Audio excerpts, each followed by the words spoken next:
del Río. Muy buenas noches, queridos amigos. Empezamos esta semana en Quién tiene la razón con un invitado muy especial. Vamos a tratar todos los temas que ustedes han visto en nuestra presentación, pero arrancamos con el alcalde de Lima, el señor Jorge Muñoz, que hoy ha tenido un día muy complicado en el que ha tenido que evaluar un tema sumamente delicado que ha sido materia de discusión desde la semana pasada.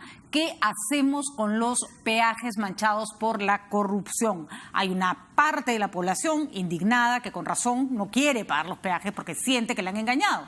Pero lo cierto es que los peajes responden a obras que se hicieron que efectivamente tienen que revisarse dónde está la falla, pero que no se pueden dejar tiradas porque de ser así, lo invertido en ellas en realidad va a perderse y nos vamos a perjudicar todos. Además, la lavada nos puede salir más cara que la camisa. Por eso es que la Alcaldía de Lima hoy día se reunió en una sesión especial y se ha llegado a un acuerdo que el alcalde nos explicará a continuación. ¿Cómo está, alcalde? Muy buenas noches. Muy buenas noches. Muchísimas gracias por la invitación, porque es justamente una magnífica tribuna para poder explicar lo que hemos hecho el día de hoy. Usted tenía, alcalde, la expectativa de poder ofrecerle a la población una salida, porque entiende perfectamente que la gente esté disgustada.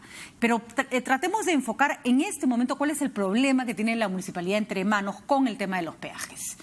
A ver, tenemos peajes que, como tú bien lo has dicho, están manchados por la corrupción. Fueron peajes donde se hicieron contratos que estaban desequilibrados, situaciones que en absoluto son favorables para la Municipalidad de Lima, y eso ha llevado a tener lo que hoy tenemos y lo que la gente está sintiendo. Entonces, son 18 peajes los que se manejan dentro de la ciudad, los de Rutas de Lima y los de la línea amarilla. Así es. ¿No es cierto? Pero no todos se han hecho con las mismas empresas ni al mismo tiempo. No, es correcto, son empresas diferenciadas. Son momentos distintos y no necesariamente los 18, por decirlo de alguna manera, han sido producto de negociaciones fraudulentas. Eso es algo que se tiene que investigar, ¿no? Es correcto, y eso es parte del proceso responsable que nosotros hemos iniciado.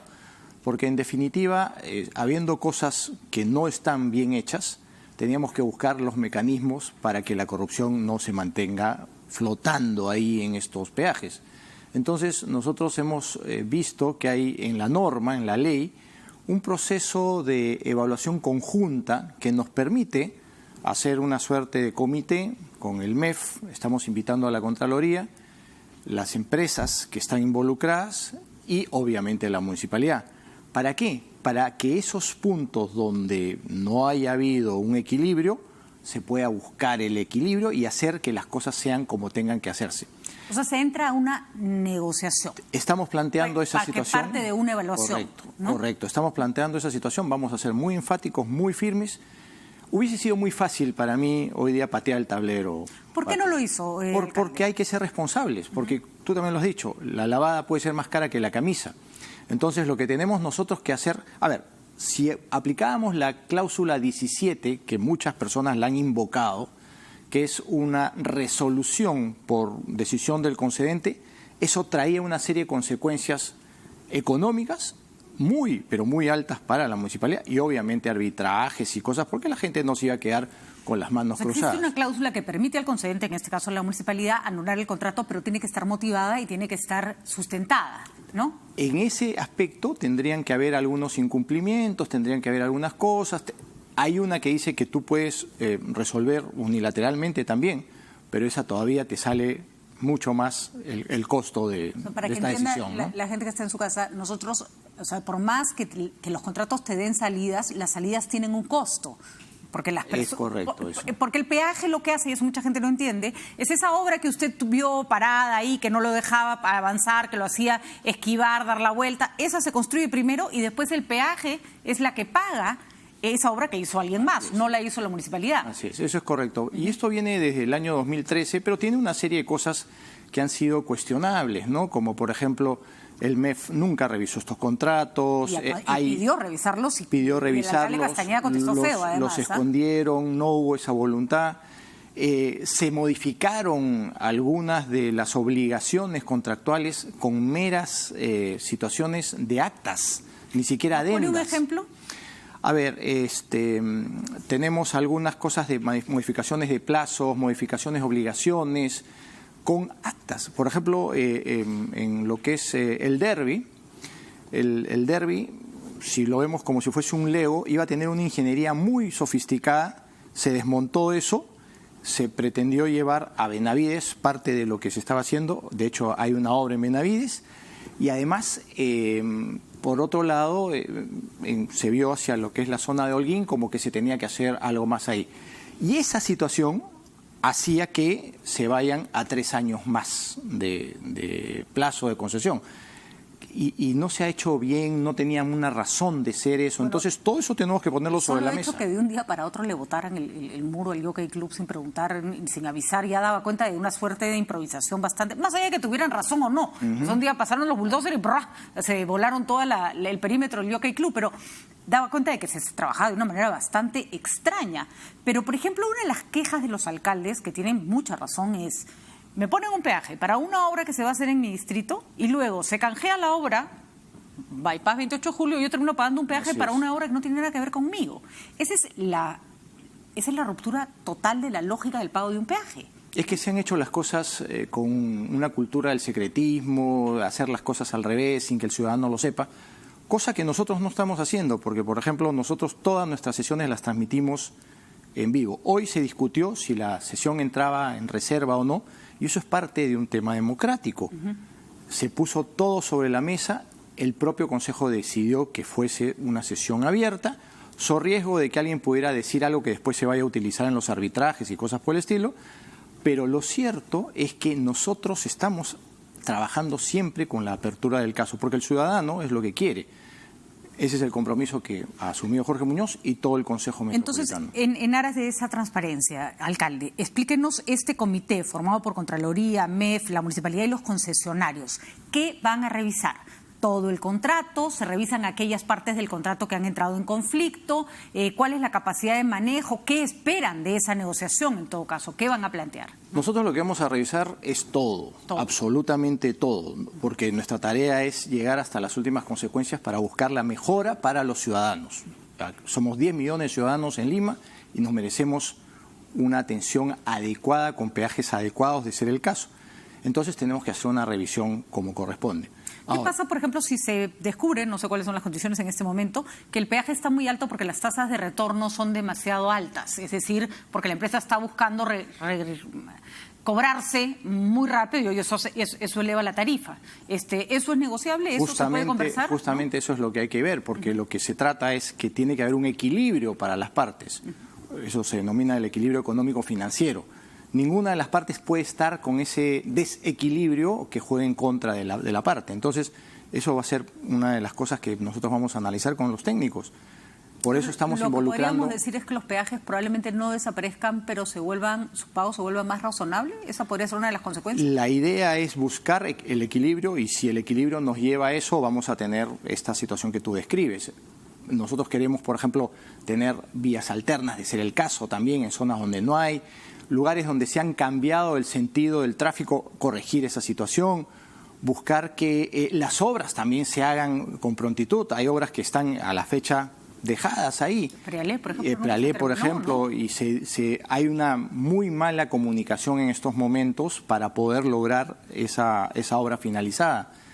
Y además hay situaciones donde, por ejemplo, en rutas de Lima, Odebrecht mantiene 25% del accionariado. Entonces, eso también lo vamos a tener que poner sobre la mesa para poderlo discutir. Eso es importante porque en el caso de Línea Amarilla, OAS ya no tiene nada que ver con eso, lo vendió absolutamente y esa obra sí quedó concluida, ¿no es esa cierto? Obra se vendió a Vinci y está prácticamente al 100%. Básicamente al 0%. O sea que con Vinci habrá que...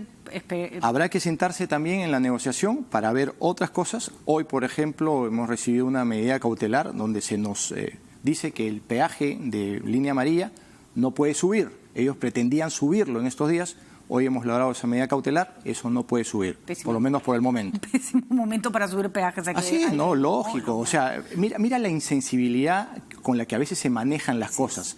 Estaban exigiéndonos a nosotros, claro, porque el contrato lo dice, pero eso es tener un contrato que te da posibilidades, pero tener una frialdad respecto de lo que es lo que el ciudadano necesita, quiere o requiere.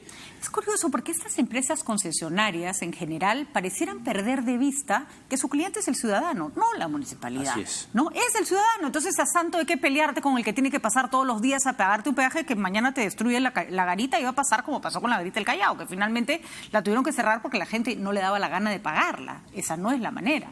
Entonces, ahí tenemos el caso de Línea Amarilla, que se tiene que renegociar con esta nueva empresa, y usted nos dice que por el momento han congelado el hecho o parado el hecho que se suban los peajes. Con el caso del consorcio que tiene Brookfield, sí. donde se ha mantenido el 25% de Odebrecht, ¿se puede ir sobre ese 25% o está protegido por el acuerdo de la Fiscalía? No, eso justamente hay que hacer un análisis profundo para que no generemos ningún impacto negativo.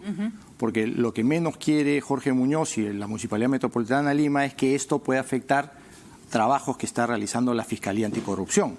Eso tenemos que ser muy cuidadosos. Pero a priori te digo que yo sí creo que podemos tomar esa parte y hacer que salga esta empresa que está mencionada. Es decir, manejar el 25%, de alguna manera, caerle a ese 25% de Odebrecht. Esa podría ser una opción.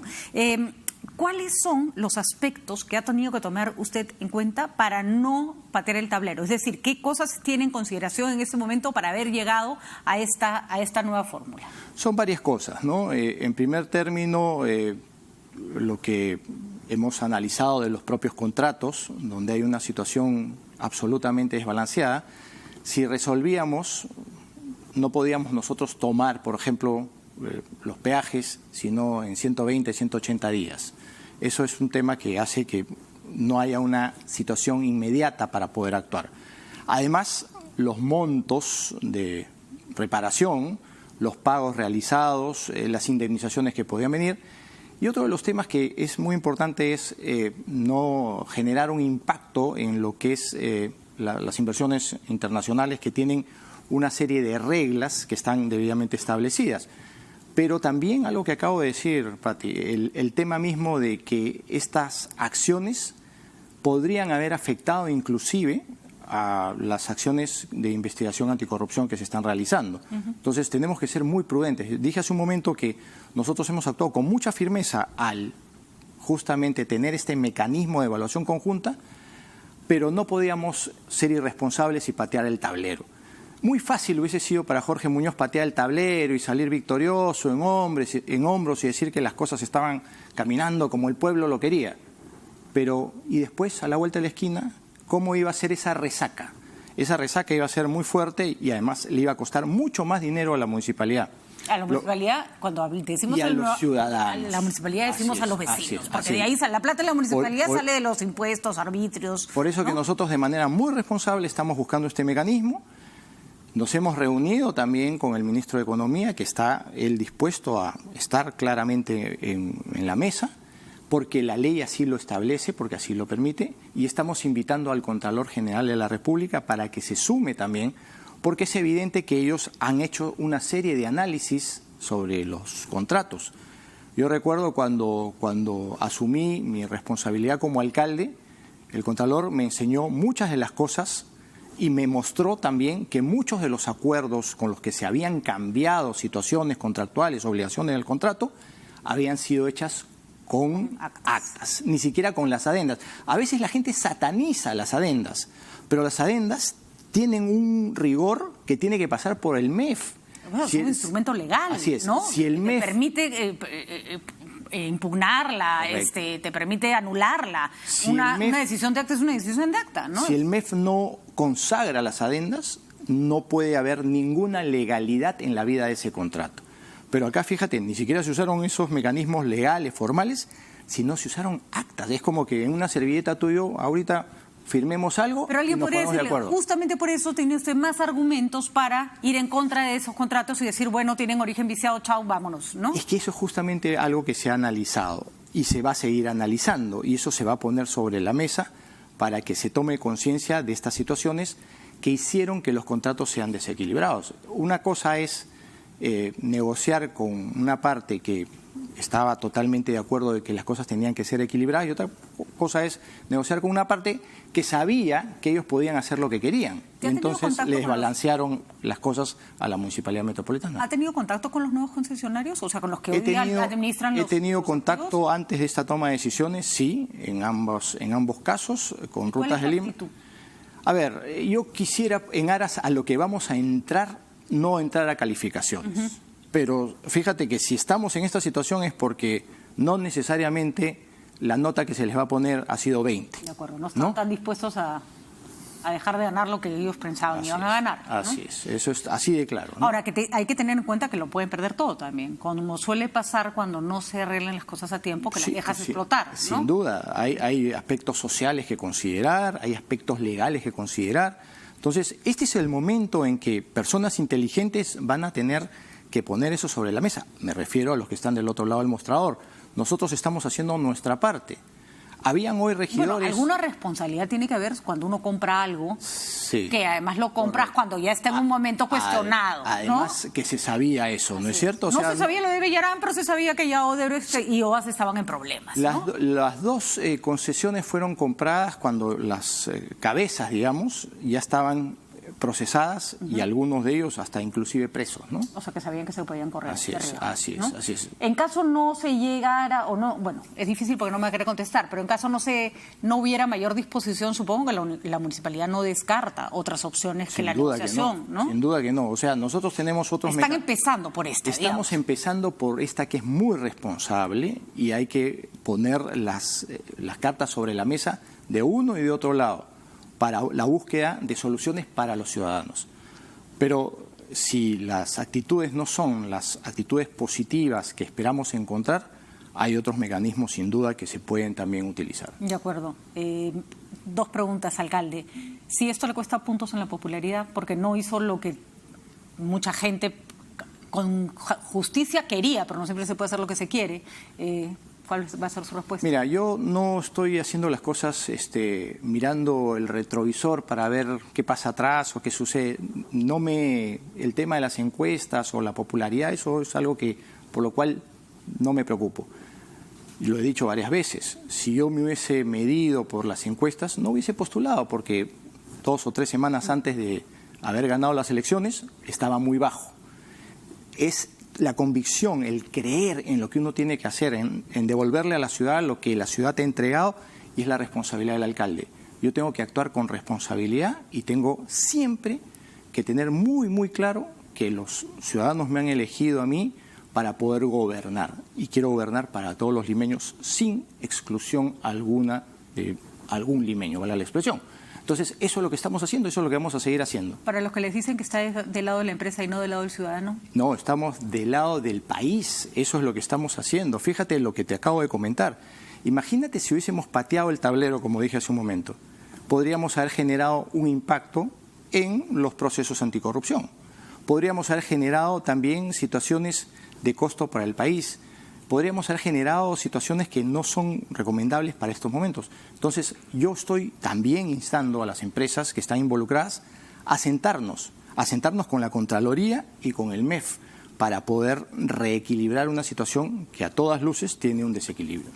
Muy bien, alcalde. Entonces, así empieza el ajedrez que le toca jugar esta vez, que lo va a tener que jugar con muchísimo cuidado, ¿no? Todos los días estamos pensando en cuál es la pieza que tenemos que mover, Pati, para poder tener una mejor ciudad. A eso nos debemos y a eso vamos. Y para entender un poco el sentido de la negociación y terminar la entrevista, usted nos dice que en la negociación se contemplan varias cosas. Por ejemplo, que pueda bajar el precio de los peajes si es necesario, que se reduzcan peajes también, que se distribuyan de una mejor manera, porque parece que ahorca a unos y a otros no, que no necesariamente se está pagando por la hora que se construyó en determinado lugar. ¿Cuántas cosas entran en consideración? Aquí entra todo lo que se pueda ver que no está equilibrando una prestación de servicios para los ciudadanos. Mira, el otro día escuchaba una persona que decía, con relación a eso, agarras tu Waze pues y te vas y buscas tu pista para ir alternativamente a lo que había. Oye, un momento, hay que hacer pistas alternas. Sí, claro, también puedes coger un parapente y lanzarte por un cerro. Imagina, ¿no? agarras tu Waze y te vas al cerro, bajas, subes. Eso me parece irresponsable, ¿no? Las cosas hay que decirlas como son. hay que darle las facilidades a los ciudadanos, para eso estamos. Tú y yo somos ciudadanos, o sea, necesitamos tener una ciudad que nos sirva a nosotros en todo el sentido de la palabra. Entonces, revisión completa, salidas viables, peajes con alternativas de ruta para los que no quieran pagar el peaje, es decir, empezar a hacer las cosas como debieron hacerse. Como debieron haberse hecho y no se hicieron hace más de 6 años atrás. Me imagino que usted sabe más de lo que nos va a contar y de lo que todavía ha estallado, pero ¿los peajes son el peor de los problemas o hay otras bombas que todavía van a estallar en el... Hay varias cosas muy delicadas. Lamentablemente hemos encontrado a la municipalidad, y voy a poner un símil, como si fuese un paciente en UCI. Y el paciente en UCI tiene algunos momentos críticos. Este es uno de ellos, pero no es el único. Lo que nosotros tenemos que hacer es sacarlo de UCI y hacerlo que no solamente camine, sino que termine corriendo, que sea un paciente sano, robusto. Un maratón de 42 kilómetros. Así es. Muy bien, hay que decir que al paciente le han dado de alma cualquier alcalde que llegó de cualquier color político en los últimos por lo menos 15 años. Así que, alcalde Muñoz, le deseamos suerte y nos dirá cómo iremos informándonos de estos avances en la negociación. Me imagino que tienen cierto grado de confidencialidad, pero también es necesario saber cuándo van a ocurrir cosas. La gente está impaciente, Es importante poder comunicar a los ciudadanos los avances porque nos debemos precisamente a la gente y acá, vuelvo a repetir, lo que nosotros queremos es manejar estas cosas dentro de lo que es la transparencia del caso, pero con el respeto también de algunas situaciones que puedan tener que manejarse con cierta reserva. Sí, y los concesionarios tienen que entender que por lo menos una señal rápida tienen que dar de que están dispuestos a mejorar esta relación, si no los que van a salir perdiendo también van a ser ellos. Así es. ¿No? Eso es dinero correcto. Que no van a recuperar nunca o se van a demorar años en recuperar. Mira, la vida está hecha de gestos. La vida empresarial también, la vida política, y entonces necesitamos gestos claros de los empresarios.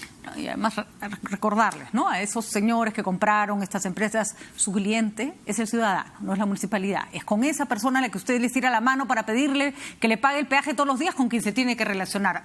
A mí me alucina porque estas empresas se dan cuenta que los ciudadanos, para los que hacen las obras, no existieran, ¿no? Sí, pues. Y no, pues hay que pensar que si se metieron ahí es porque querían trabajar con los ciudadanos. Bueno, pues esos somos los clientes, somos nosotros. Gracias, alcalde. Muchas gracias también. Nosotros nos vamos a una pausa. Le agradecemos muchísimo al alcalde Muñoz haber estado con nosotros. Ha sido una entrevista que nos aceptó a último minuto, gracias a Dios, porque estaba muy, muy ocupado, pero agradecemos que haya venido rápido para dar esta primera explicación. Vamos a estar, por supuesto, siguiendo muy de cerca estas negociaciones. Vamos a la pausa y regresamos.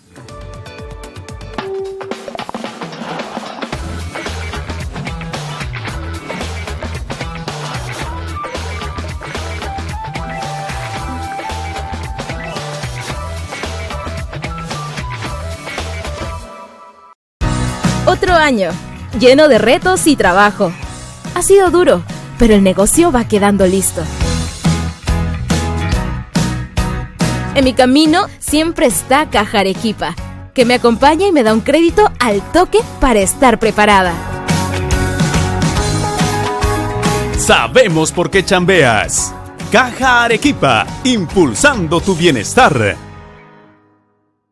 Esta noche, en Nada está dicho, Consejo Caliente. En ajetreada reunión, el Consejo Municipal se decidió exhortar a las empresas para renegociar el precio de los peajes. Todos los detalles con el regidor de oposición, Jorge Valdés. Además, Gustavo Gorriti, director de IDL Reporteros, en vivo, en su primera entrevista desde las declaraciones de Jorge Barata que estremecieron la política peruana. Esta noche, a las 9, por RPP Televisión.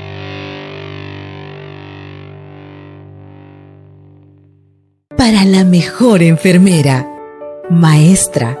No existe el regalo ideal, pero cuidar su salud es la mejor forma de seguir disfrutándola. Y en el mes de mamá, en la Clínica Cayetano Heredia, tenemos descuentos en todos nuestros servicios ginecológicos, ecografías y mamografías. Clínica Cayetano Heredia.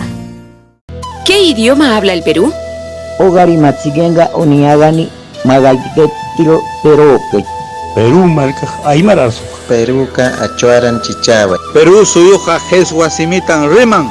El Perú no solo habla español. Revaloricemos nuestras lenguas y mantengamos viva nuestra historia. 27 de mayo, Día de las Lenguas Originarias del Perú, junto a Pluspetrol y RPP.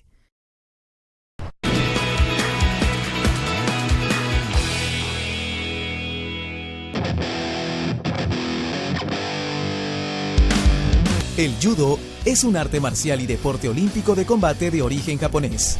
En contra de lo que generalmente se piensa o podría parecer dado su carácter de lucha, el judo no es un deporte violento ya que la fuerza física no es un elemento fundamental.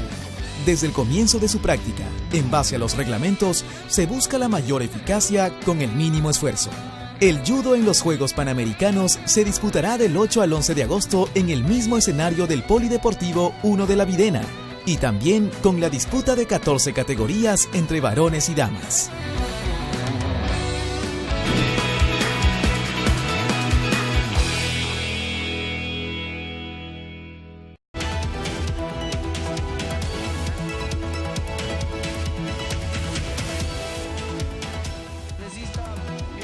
La Subcomisión de Acusaciones Constitucionales del Congreso aprobó el informe que recomienda destituir e inhabilitar por 10 años al exfiscal de la Nación, Pedro Chávarri. El Consejo de la Municipalidad de Lima acordó evaluar los contratos de los peajes de nuestra capital, firmados durante las gestiones de Luis Castañeda y Susana Villarán con las empresas OAS y Odebrecht.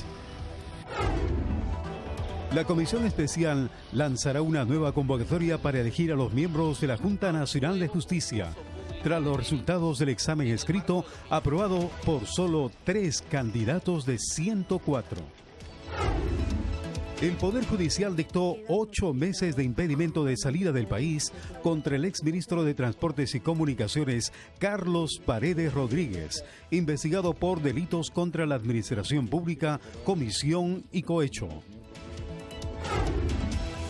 Huawei Perú aseguró que continuará brindando actualizaciones de seguridad y servicio postventa a todos los productos existentes de teléfonos inteligentes y tabletas, después de saberse que Google dejará de venderle componentes y software.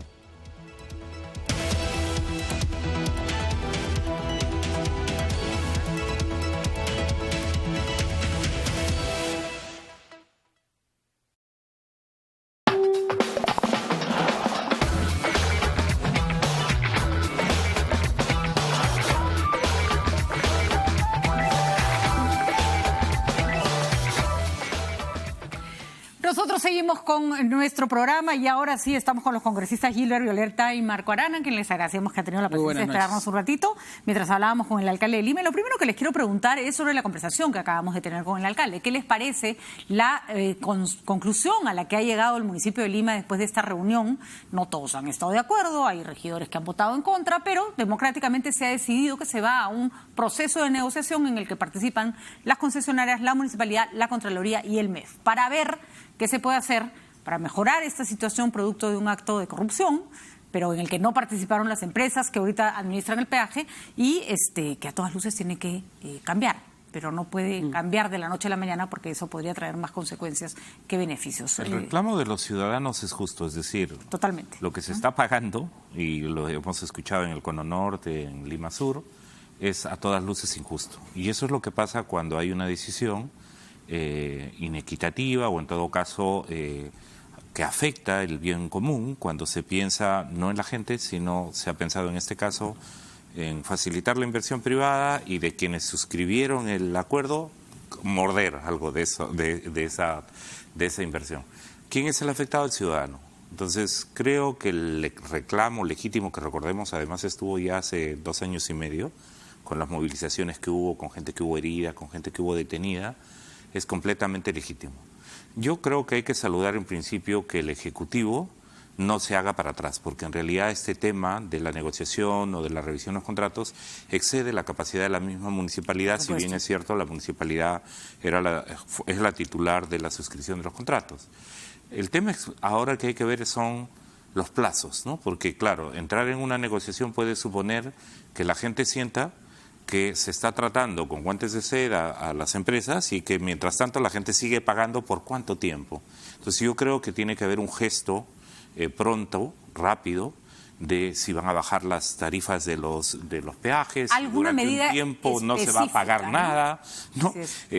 Si hay obras comprometidas que, fruto de las ganancias que hay, son sumamente necesarias hacer y se van a utilizar para beneficiar a la gente, que se termine. Se tienen que hacer cosas de ese tipo porque, sin duda, para el ciudadano común, el reclamo legítimo es la nulidad, ¿no? Si me permites, Patricia, yo que te decía que por lo general soy muy defensor de la inversión privada y muy respetuoso del marco legal que sustenta a cualquier inversionista que quiera poner un suelo en el Perú, creo que a todas luces no se necesita una cláusula anticorrupción para saber que hay momentos en los que no es sostenible este contrato y que era absolutamente necesario renegociar. No solo por toda la corrupción y todo lo que se está conociendo, sino porque la verdad, todo este costo que lo paga el ciudadano ya venía siendo denunciado hace tiempo y con lo que se ha conocido ahora último, esto iba a convertirse, se iba a incendiar la pradera. Las empresas que efectivamente no están vinculadas en el caso de corrupción, que son empresas bastante serias que compraron estas concesiones, que son las que se encargan hoy día de administrarlos, sabían que compraban concesiones que estaban complicadas porque los gerentes ya estaban intervenidos. Te pongo un ejemplo. No hay forma que la empresa que, por ejemplo, compra la hidroeléctrica de Chagua hecha por Odebrecht no ha hecho una evaluación de que el riesgo que supone comprar una inversión de una empresa que a su vez está pues en un escenario de corrupción enorme. O sea, las empresas que han tomado la posta a OAS en el caso de la obra en Lima sabían perfectamente que había un nivel de riesgo y sobre todo, pero ese nivel de riesgo lo han superado cuando han visto pues su tabla de ganancias. La tabla de ganancias han dicho, es hora de decir que la municipalidad puso esa ficha. Le dijo, bueno, tú sabías en qué te metías, vamos a negociar. ¿Te sientas a negociar o te vas? Dos datos, ¿no? por lo menos que tienen que ser revisados en este procedimiento. Uno, entendemos que no ha habido una opinión del Ministerio de Economía y Finanzas cuando se comprometió, se hizo las adendas y se comprometieron todos estos recursos del Estado. Y en segundo lugar, una convalidación del propio Consejo Metropolitano en su momento, sin tener un informe del Ministerio de Economía y Finanzas. Ahí, por lo menos, las irregularidades parecía que estaban a la vista. Nosotros vamos a respaldar el legítimo reclamo de los ciudadanos de no estar siendo asaltados en las estaciones de peaje. Pero toca a las autoridades que tienen la titularidad y la responsabilidad de ofrecer los pasos con plazos concretos para que esa legítima indignación que tienen los ciudadanos y que nosotros respaldamos, efectivamente pueda ser atendida lo más pronto posible. Para el ciudadano ese tema de que vamos a mirar con abogados, con en este caso incluso árbitros o esperar informes técnicos dilatados no contribuye. Nosotros creemos que lo más importante es que los ciudadanos, muchos de los cuales se ganan el día a día con tanto sacrificio y con tanto esfuerzo y tienen que pagar esos peajes que no sienten que les revierten, que han sido fruto de corrupción, reciban una señal inmediata y clara sobre el legítimo. Es porque hemos escuchado, y lo escuchamos siempre, a personas que está muy bien, que velan también por los intereses empresariales de nuestro país, que hay que decirlo, no todos vienen a lucrar, hay gente, o sea, gracias a que la empresa limpia, trabaja bien, también el país crece, no vamos a satanizar a toda la empresa, pero cuando se reclaman principios de legalidad, cuando en contratos que han empezado violando la legalidad, eso es un contrasentido que requiere por eso un razonamiento y un trabajo más fino. No puedes decir, los contratos no se tocan, y tampoco puedes decir, pateemos el tablero, porque al final podemos terminar más con obras sin concluir, como ya suele pasar en nuestro país. Tenemos mucha experiencia en eso. No sé, hay de todo. Pero en fin, señores, vamos a ver qué pasa. Lo que sí nos toca a todos es estar atentos. Ahora, es verdad, una buena medida que sería como un gesto con la ciudadanía es, por ejemplo, que mientras se hace este proceso de negociación, por ejemplo, las tarifas de los peajes, se haga una negociación para que esté a un 50%, o se suspendan, en tanto se cierra esta renegociación y después por lo pronto ya se retoma, ¿no? Me sorprendió mucho, el alcalde decía, habían tenido que decirle a no sé cuál de las empresas, no le quiero nombrarlas para no equivocarme, oye, ratito, aquí no me subes ningún peaje, están a punto de subir. Ahora, entiendo que las empresas se han pronunciado que estarían... no tienen un equipo de análisis de riesgo, por amor a Dios. Pero las empresas están sintiendo la negociación, ¿no? Por lo menos entiendo que se ha conocido que sí. Bueno, como dice el alcalde, si no quieren, bueno, que se atiendan también a las consecuencias, porque esta es una entrada. Esto es como una primera solución. Tampoco es que la municipalidad o el Estado peruano se van a sentar a que las empresas les pongan las condiciones cuando... Sí, claro. Es como cuando decíamos, es como cuando uno compra una casa que está en litigio o con inquilinos dentro. Uno sabe que compra un bien complicado, entonces sabe que tiene que negociar y tiene que buscar una salida legal para todo. Muy bien, señores, ahora vamos a lo que a ustedes les compete, y es la que se aprobó por mayoría la recomendación del informe final de Juan Cheput de acusar al ex fiscal de la Nación, Pedro Chávarri, por los delitos de organización criminal y encubrimiento real. En realidad es primera vez que se logra aprobar esto, ¿no es cierto?, en la subcomisión, ¿no? Después de 11 meses. Después de la 11 primera meses. acusación constitucional presentada contra Chávarri. Ojo, contra Chávarri y contra Tomás Saladino Gálvez. De acuerdo, contra Tomás Y Gálvez. además, después que se habían archivado 2 acusaciones, ¿no? La que presenté en julio, la que presentó Gino Costa en agosto, y ahora esta que acumulaba 5 acusaciones constitucionales, y que en realidad va por el tema de delitos, por infracciones constitucionales, y que se traduce en términos, o se va a traducir en términos concretos, en el tema de la inhabilitación por 10 años y en la destitución del cargo para estos 2 fiscales, ¿no? De acuerdo. Si esto se aprueba, ¿esto tiene que llegar hasta pleno? ¿Cuál es el mecanismo? Ya se aprobó hoy día en la subcomisión, pasa a la comisión permanente y luego va al pleno, donde ya los miembros que integramos, digamos, la comisión permanente, la subcomisión, ya no podemos votar en el pleno. ¿De aprobarse inmediatamente Chávarri se queda sin puesto o tiene que pasar por una ratificación? Si se aprueba en el pleno, inmediatamente. Lo que pasa es que los plazos son estos, ¿no? La subcomisión tiene que informar y dar cuenta de esto al presidente del Congreso. Él tiene 3 días para convocar y avisar a las partes para asegurar el debido proceso, porque Chávarri va a tener que ir a la comisión permanente, igual que Gálvez con sus abogados, a hacer su defensa. Luego, la comisión permanente puede aprobar tal cual el informe, añadir o eventualmente modificar alguno de los términos. Eso va al pleno, y en el pleno, si se aprueba, la destitución es inmediata, ¿no? La destitución es inmediata y la inhabilitación también, ¿entendemos? Así es. Y la Fiscalía tiene el camino abierto. Libre. ¿Y entonces es necesario aprobar o discutir la acusación de la señora Ábalos? ¿O ya que ellas lo destituyeron, ya tiene cancha libre? No, a ver, igual para efectos prácticos, para efectos legales se le tiene que dar trámite. De acuerdo. Lo que hoy día se ha aprobado además es darle prioridad a ese caso, para efectos de la calificación. Entonces eso va a seguir su propio trámite, porque se refieren a otros hechos y a otros delitos que no son específicamente los que están aquí, aunque entiendo que el congresista Arana había propuesto que, por ejemplo, lo de encubrimiento real no se vea ahora, porque encubrimiento personal, porque también está ligado a la otra denuncia de la fiscal de la Nación, a la de la doctora Ábalos. Pero finalmente se votó, ¿no? Además, recordemos que cuando el mismo tema que hoy presenta la señora Ábalos se presentó en el Congreso, el fujimorismo fue muy claro y dijo: nosotros no lo hemos revisado, no lo hemos tocado, porque viene una acusación de fiscalía que vamos a tomar en cuenta. Y cuando llegó...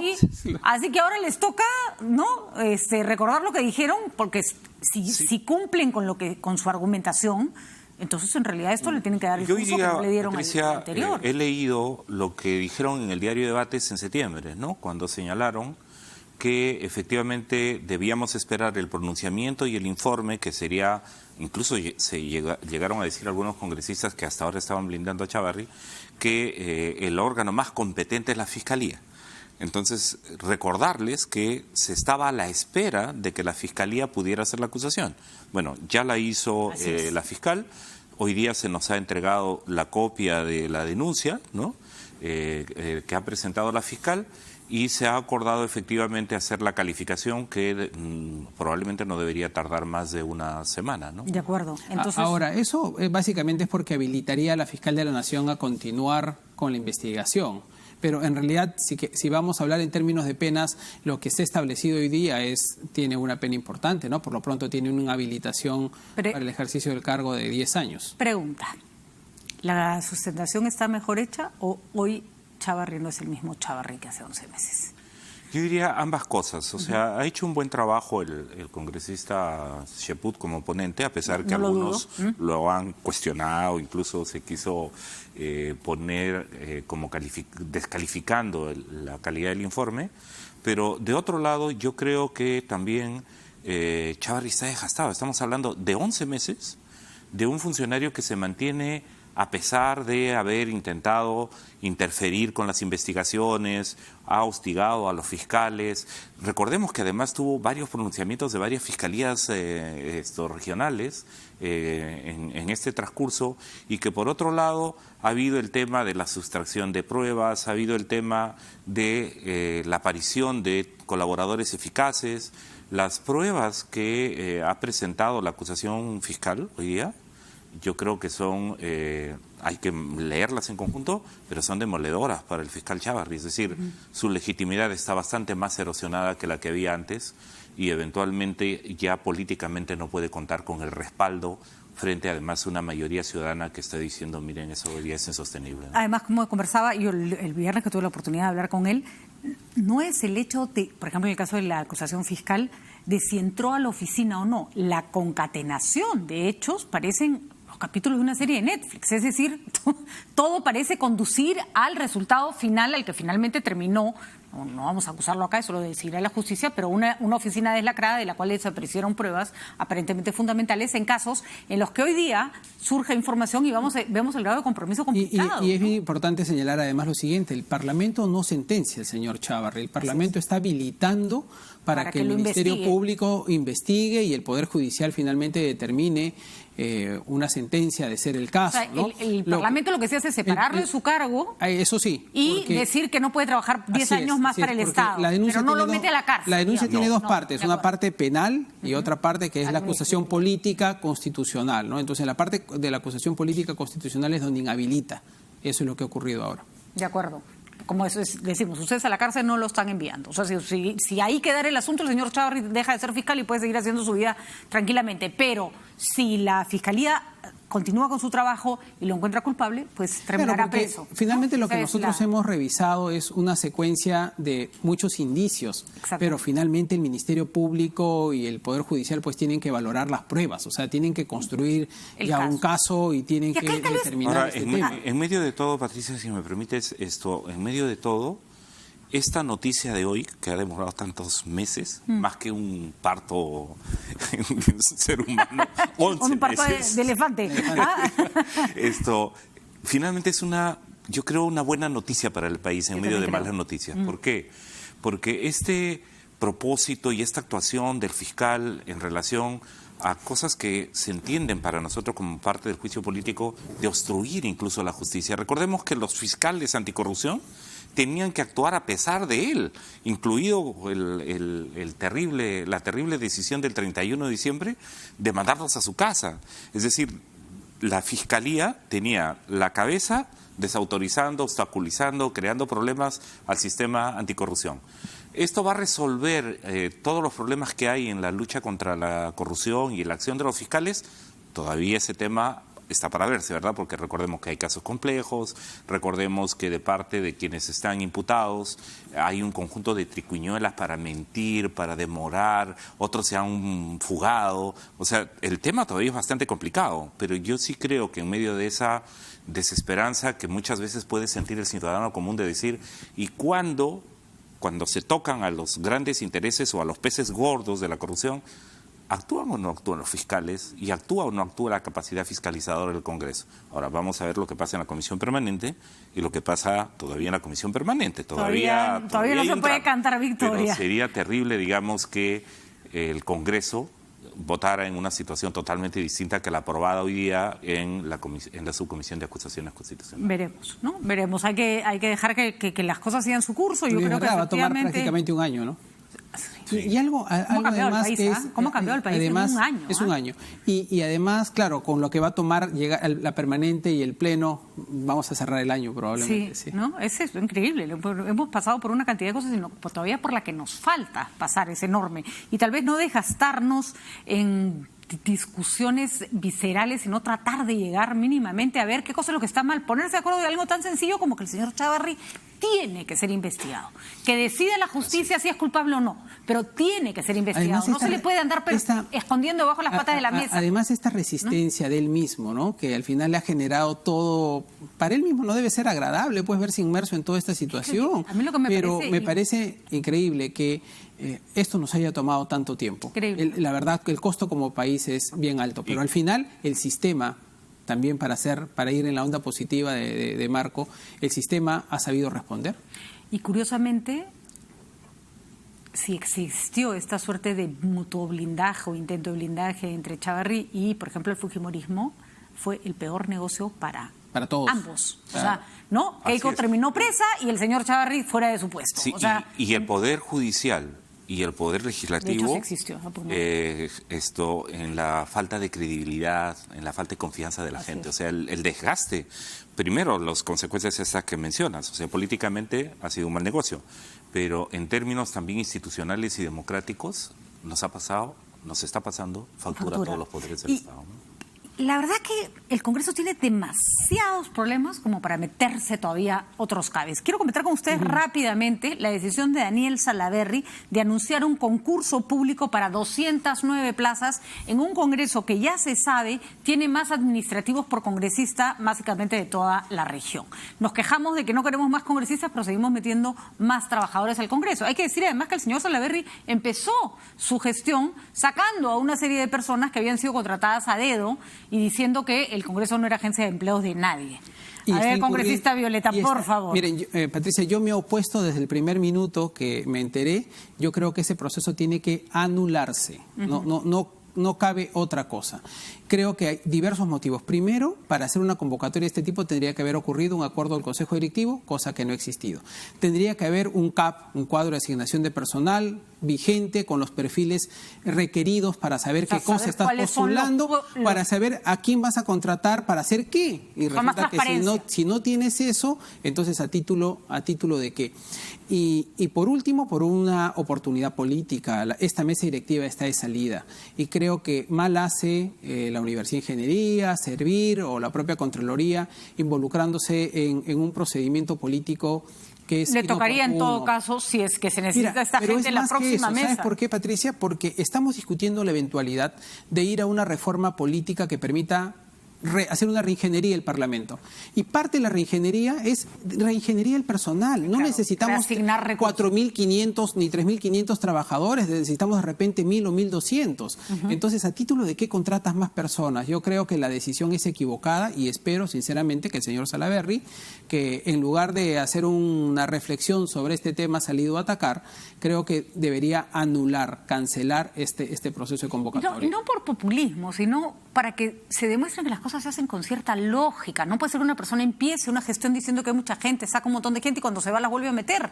¿Bajo qué? O sea, en todo caso que explique los criterios que no parecen muy claros. Yo creo que hay que ir un poco más allá, ¿no? A ver, ¿cómo se hacen los mecanismos de contratación de servicios en el Congreso? Recordemos que sobre eso ha intervenido la Contraloría, que hay incluso procesos de investigaciones en curso sobre cómo se adquirieron computadoras, etcétera, ¿no? No, y además gente que se queda con el sueldo de su personal, que se contrata a dedo, dividen el sueldo entre 3. ¿Cómo se contrata el seguro privado del Congreso para trabajadores, para congresistas, etcétera? ¿Cómo se contratan las cocheras? ¿Cómo se contrató la agencia de viajes y la agencia que presta servicio de telecomunicaciones? Todo ese tema, en realidad, tendría que ser parte del proceso de modernización, de transparencia, de eficiencia y eficacia de un Congreso mucho más laborioso, de un Congreso más eficaz. Hacia eso habría que ir, efectivamente. Pero esta decisión en particular, yo creo que tiene un componente que deberíamos debatir. Yo no soy de la opinión de que simplemente el concurso se anule, porque tiene un elemento muy importante esto, Patricia. ¿Qué administración se ha atrevido a hacer un concurso público sobre las plazas de los trabajadores del Congreso? Ninguna. Esta sería la primera vez. Lo cual está muy bien y discrepo con la señora Salazar que quiere que se vuelva a hacer con recursos humanos del Congreso que ya demostró que no contrata con... Ninguna administración en todos los años que tenemos de funcionamiento del Congreso ha hecho un mecanismo transparente. Por el contrario, lo que ha pasado es que cada organización que ha llegado y ha tenido la mayoría ha copado el Congreso. Fruto de eso que tenemos, procesos de acumulación de personal que cada uno ha ido colocando. Entonces, yo puedo coincidir con el congresista Violeta que una de las preguntas es, si no vamos a una reingeniería de lo que se requiere como personal en el Congreso, ¿para qué sacar la convocatoria? Pero no podemos dejar de desconocer que el hecho de hacerlo bajo un mecanismo de concurso público de transparencia y meritocracia, además con organizaciones, en este caso la Universidad de Ingeniería, el programa Servir, y de otro lado con la petición de que la Contraloría entre a hacer control concurrente. De acuerdo, todo eso es fantástico. La señal política más importante es, ¿se va a romper con esa tradición o no? Las inercias son las peores. De acuerdo, pero... Sí, pero mira, yo te pongo un comentario. Yo esta mañana me reuní con el Sindicato de Trabajadores del Parlamento. Y el sindicato me ha comentado que de la presidencia del Congreso llamaban a las oficinas para decirle, oigan, háganos un requerimiento personal. O sea, es al revés. Ese es el punto al que quería llegar. La pregunta es, si ¿se necesita o no se necesita? Porque si se necesita, lo que dice el congresista Arana es perfecto. Una vez que sabes que necesitas, hazlo. Además, de esta manera. Haz un Pero primero explícanos haz tu estructura, un diagnóstico de qué deficiencias tienes y sobre ese diagnóstico contrata el personal o requiere y págale todo lo que quieras en función de lo que el mercado está, digamos, te permite para tener profesionales de alto nivel. De eso sin lugar a duda. Pero se está haciendo las cosas al revés. Es así como cuando te dicen que la prenda más cara que te compras es la que no necesitas, el trabajador más caro es el que contratas cuando no lo necesitas. Simplemente porque tienes una plaza vacía y hay que llenarla.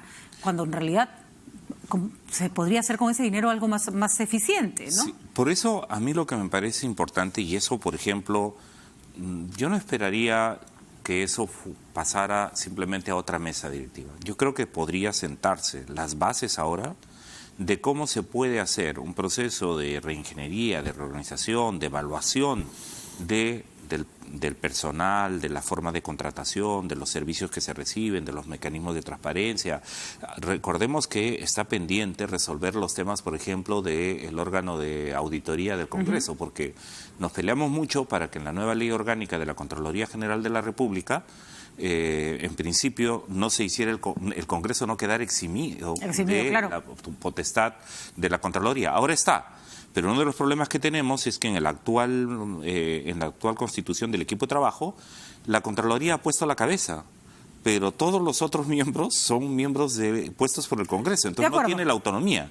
Entonces me parece que hay que entrar a una discusión de conjunto sobre cómo mejoramos, hacemos más eficiente, más moderno, más productivo el trabajo, pero también más transparente y meritocrático, porque si no hay la oportunidad para tomar una decisión política sobre eso, yo quiero insistir en algo. Este proceso de contratación, más allá de que esté Servir o que, insisto, algunas instituciones, más allá de eso y que es como deberían ser los procesos de contratación, el proceso, lo cierto es que tiene pues un problema de origen. Primero, no es una decisión del Parlamento, es una decisión de una persona que no ha tenido ni siquiera el respaldo del Consejo Directivo, que tendría que haber sido el órgano. No hay un diagnóstico que diga que para qué se necesita este personal, cuánto nos va a costar y qué propósito tiene. Aquí hay varias cosas que deberían corregirse. Eso Muy bien. Está bien. Vamos a ver qué dice el congresista Ariel Salaverry. La pregunta no es, congresista, cómo está contratando. El sistema elegido parece el apropiado. La pregunta es ¿para qué?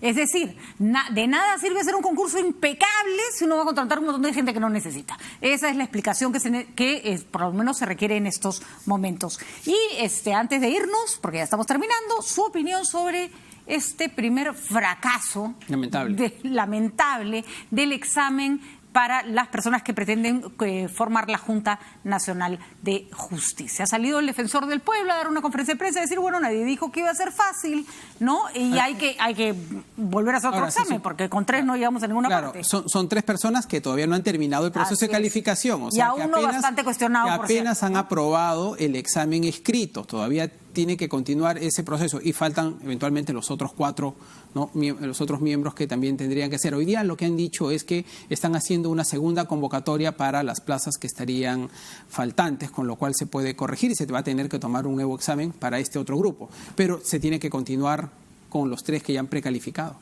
Lo que no se puede hacer es retroceder en el intento de reconstituir la Junta Nacional de Justicia, porque no nos olvidemos su importante rol: evaluar, ratificar, destituir jueces y fiscales y magistrados. O sea, esto no puede demorarse por mucho. Y entonces creo que es muy importante que no retrocedamos en la importancia y en el objetivo de por qué este proceso. Segundo, creo que es muy importante evitar además que los procesos se puedan caer sin más. Escuchaba argumentos del tipo que se podrían resustituir el tema de meritocracia, de evaluación, por el tema de invitación, eso sería terrible, ¿no? Entonces, me parece que lo más adecuado efectivamente es volver a convocar, complementar, si hay necesidad, aunque ya lanzado el proceso, sería muy difícil que modificaran el reglamento, ¿no? Porque también es la otra salida que se está planteando sobre el peso que tendría la evaluación del currículum vitae, de la entrevista personal y este examen. Pero yo creo que lo mejor que podemos hacer es no prolongar este tema de manera indefinida, hay que fijarse plazos, y lo otro es que hay que convocar a que el proceso continúe. Si hay necesidad de un reajuste, de ninguna manera que sea un reajuste, bajando las exigencias de transparencia y de meritocracia, porque estamos intentando salir de esa crisis y esto es solo un pequeño componente de una crisis mayor. Ahora, y además es primera vez que se hace una evaluación de esta naturaleza, y es más o menos natural que haya que hacer ajustes, no hacer las cosas más fáciles, pero de pronto evaluar más de acuerdo con los requerimientos que se necesitan para además el un perfil, procedimiento, ¿no? que digamos, se ha desarrollado sobre mucha presión. Tiempos, normativas, los reglamentos, todo esto, pero también hay una cosa que creo que deberíamos reflexionar, y es, no es que falten abogados o abogadas que no puedan rendir este examen y salir bien frente a este tipo de preguntas. Lo que ocurre también es que mucha gente que está bien preparada o bien capacitada se inhibe de participar por todo lo que está pasando en el escenario nacional y no quieren ser escrutados frente a un poco todo el escenario político, ¿no? Creo que algo de eso también está viendo. Y hay que rescatar que hubo gente muy valiosa. Sin embargo, eso plantea un gran desafío, ¿no? ¿Quiénes apuestan por la gestión pública para salir de esto? Porque la gestión pública sí, evidentemente puede tener que ver con las expectativas profesionales, con las expectativas salariales, etcétera. Pero la verdad es que falta también un tipo de convicción de gente que se la juegue por el aparato público en situaciones de crisis, ¿no? Lo que pasa, Marco, es que, a ver, Junta Nacional de Justicia, ¿no? Pensemos en el Consejo Nacional de Magistratura. Se corrompen 3 y entran en sospecha absolutamente todos, ¿no? Y pueden terminar siendo investigados todos por la culpa... Disculpen, pero creo que el caso de Susana Villarán da cuenta de que reclutó gente que no se hubiera ido con otra persona, que no le hubiera dado la garantía de que creía que se iba con una persona honesta, y ahorita está fregada, va a terminar seguro mucha gente que no tiene nada que ver en el asunto, o manchada, o fastidiada, o tocada por la corrupción, porque justamente da miedo, pues, ¿no? Claro, tenemos que hay que la importancia de personas mejorar los organismos de control. Porque mira, parte del problema en el que hemos caído es que la UMA no hizo su trabajo, pues. No hizo su trabajo. Y entonces, en este caso, ¿no? Los partidos políticos no estamos haciendo suficientemente el trabajo de formar, capacitar, de filtrar. A ver, pero ¿en quiénes confían ustedes? Entonces, de verdad, ¿en quiénes confían dentro de la administración pública? Por eso mismo lo que hay que hacer es confiar en las reglas y hay que estar exigiendo que esas reglas se cumplan. Pero si el problema es, si tenemos las reglas y luego no las cumplimos, o de otro lado nos resistimos a los cambios, ya hablábamos antes largamente de Chávarri, caemos en este tipo de situaciones que se prolongan indefinidamente. Porque lo que sí no se puede hacer, Patricia, es señalar todo está pervertido, nada funciona. Lo que hay que comenzar a ver es cómo las reglas, las instituciones, los mecanismos de control funcionan. Y cuando hay que sancionar, que caiga todo el peso de la ley. Pero también necesitamos perfiles frescos. Claro, yo insisto, hay un enorme desaliento, no solo en la ciudadanía, sino en las personas que, pudiendo tomar una responsabilidad pública, no lo hacen. Miren, mucho de lo que la caída en la inversión pública es porque los funcionarios que conocen el derecho, que saben cómo son las normas, no toman decisiones porque temen que sus decisiones luego los lleve a problemas legales. Porque ¿no? mientras tú vas todos los días a trabajar honestamente, no sabes si tu jefe, el que está más a la derecha, más a la izquierda, está haciendo algo no debido que te va a terminar involucrando. Y en el Estado ese involucramiento supone organización criminal. Exactamente. ¿No es cierto? Porque para tenerlo en cuenta. Y de ahí, las cosas por ejemplo, la importancia, ¿no? de no denigrar, cosa que yo estoy escuchando mucho estos últimos tiempos en los espacios políticos en los que nos movemos, del rol fiscalizador que tiene la ciudadanía, del rol importante que tienen los medios, porque ahora resulta que una manera de no querer aceptar los cambios y el control es: esto es una campaña contra el Congreso, esto es una campaña contra el Poder Judicial. No, si el propio Poder Judicial, si el propio Congreso o quienes ejerzan función pública a pulso digamos, para no salir fuera de la responsabilidad. Nos hemos ganado esa falta de credibilidad. Entonces, yo creo que estamos tratando de encontrar un punto medio entre la fiscalización y el linchamiento, ¿no? Yo creo que la gente tiene que aprender a asumir las consecuencias de sus actos y someterse a las investigaciones, pero también no podemos hacer esta especie como de jauría de persecuciones que se evoca. Sí, o esta otra percepción. Todos son culpables de todo, ¿no? De que todo está permitido. Así es. No puede ser, pues. O sea, hay elementos y hay líneas bien establecidas. El bien público por encima del bien privado. La razón de ser del Estado, que no es incurrir en estatismo, pero es colocar reglas y cumplirlas. Y los agentes privados, saber que su función legítima de invertir y de ganar no pueden chocar ni contra el bien público ni contra el Estado y los ciudadanos. Muy bien, muchas gracias, congresista. Yo no me quería despedir sin antes referirme a un tema delicado. El día de ayer en el Diario de la República, el gran caricaturista Carlín, cuyo trabajo me encanta, creo que ya más de una vez que se ofende innecesariamente a la señora Rosa Bartra, que nos puede caer bien o mal, pero